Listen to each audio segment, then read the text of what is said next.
সেই পানি পাওয়া মাত্র জাহান্নাম থেমে যাবে, শান্ত শিষ্ট ভদ্র হয়ে যাবে।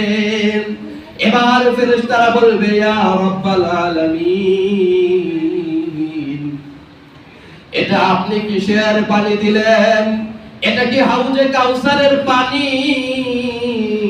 নাকি জমজমের পানি, নাকি আবে হায়াতের পানি?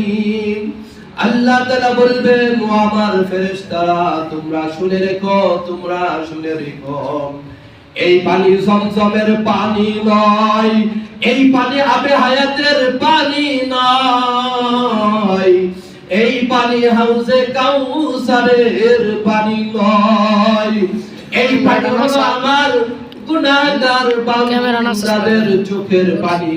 সকলে জুড়ে জুড়ে বলুন সুবহানাল্লাহ।